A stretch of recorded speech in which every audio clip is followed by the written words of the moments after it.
Wealthy people do three things, man. They stop trading time for money. They make their money work for them. And they give as much value to people as they can. People, first they get into stocks, then they start a business, and then they get real estate. So when people ask me, how did I get into stocks? It's because I follow that rule. A good business is just like a good hustler. A good business has great product. They have great clientele. A great hustler has a great product. He has consistent clientele. A good business on the stock market has what's called a moat, a competitive edge that keeps his competitors away. Great business on the stock market has more assets, more liquidity than debt. So those components reminded me the same. On the stock market, in the world, if a company's paying tariffs, that's equivalent to a dude on the street going pay draft to go hustle in somebody's hood. Like most people look at the stock market, 98% of the people who I know look at the stock market and say, yo, that's not a game I can play.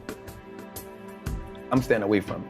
And so the way it's set up is, the world is set up, well, listen, cool, I don't even want you to play it. Just give me your money, I'll play it for you. Right. So when we look at like banks, like we understand that banks don't necessarily work in our favor, right? So banks only give us 0.05% interest on the money we have there. But we can get 8% just by putting our money in an index fund. So why would I just sit my money in a bank and let the bank make all the money? Because all they're gonna do is invest the money for you. So they now operating as the plug.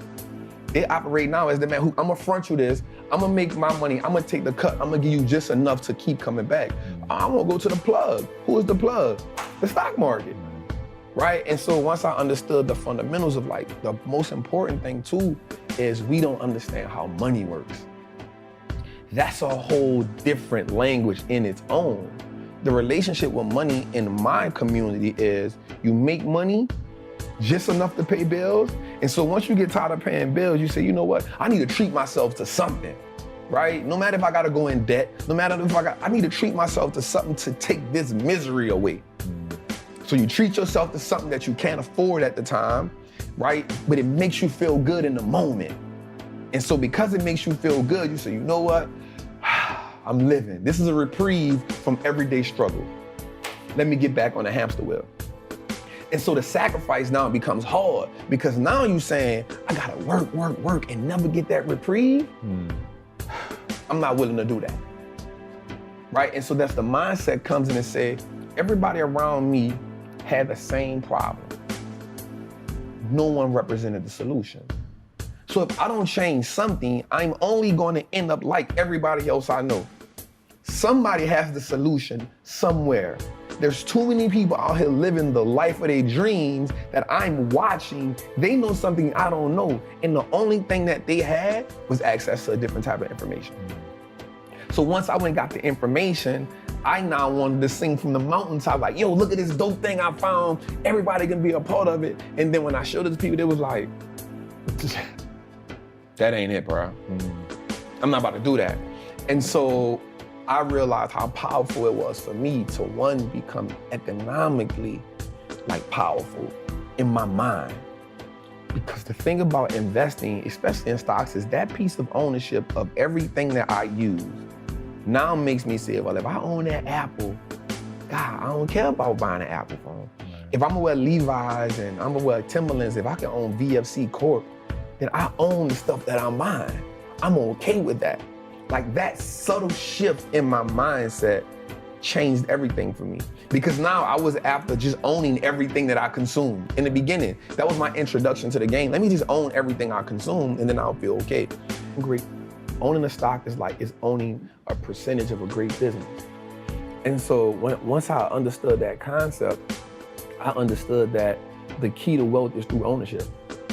Like that was one of the things that made it click, because I studied the wealthy people. Like I studied them. And I was like, damn. Even when you go back to Black Wall Street, O.W. Gurley, the reason why he has the 40 acres and those acreages, one of the things he did was he said, I'm going to sell these pieces to my people so they can have ownership. I was like, damn. When you study Reginald White, one of the first black men to make $1 billion on Wall Street, it was about, he wanted it to have ownership. So I said, the key to building wealth is not how much you can work. You can't work your way to wealth. You gotta invest your way there. And all wealthy people, black, white, Asian, Chinese, they own a whole bunch of shit. The people who aren't wealthy is because they don't own nothing. You only have your money sitting in cash. If your money is just sitting in cash, realistically, you're becoming poorer every day. Right. Or they own depreciating assets. And that's what cash is. It's a depreciating asset because the more money they print, the more money that money loses value. Yeah. So if it's just sitting, it's the reason why the bank wants you to have your money there. So they can take it and use it and invest it so much and be like, hey, it's just sitting, I'm gonna give you 50 cents on whatever you had in there. Right. And so the idea of ownership was, yo, we can just start owning everything that no matter if it's just a stock.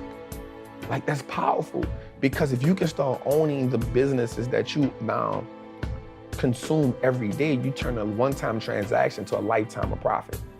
And that was major for me, because if I go to the store and buy a pair of Nikes, that's a one-time transaction. In order for me to get something from them again, I gotta come back and buy another pair of Nikes. But if I own the Nike stock, long as I've owned it, it's a profitable vehicle for me. So that one-time transaction can become a lifetime of profit if I own that business. If I'm gonna buy Apple, if I know I'm an Apple user, if I know I got the phone, I got the AirPods, I got the MacBook, I got the PC, I'm excited when Apple's about to drop something, why wouldn't I own it? As much of it as I can, right? Like, if I understand that concept, if I know America has one of the biggest trash problems in the world, right? So if I know that Waste Management is a company that's gonna be here forever because we aren't gonna stop throwing things away, why don't I own that company? Because I know everybody throws things away. And so now, instead of me getting excited about Apple line being around the corner because it's a new phone, I'm like, yo, y'all about to make me some money, right? So when I hear a company like Waste Management has bought 40 acres of disposable land for another landfill, I'm excited about that. And another great thing about the stock market is, for me, it now makes me pay attention to the world. And so now I understand what's going on in the world. I started learning business cycles, market cycles. You know what I'm saying? Like, because now I can understand, yo, this is okay. Things are going out of business. Okay, we're in this cycle. Okay, people are hiring. Okay, we're in expansion cycle. And so now I took an economic class on my own without just understanding the world. And so you start understanding when something is happening in China. Okay, something happening in China, so I own Apple. Apple has 20% of their revenue in China. Okay, they might take a little hit right now. You know what I'm saying? So the stock market helped me start understanding how the world moves, the fundamentals. Right.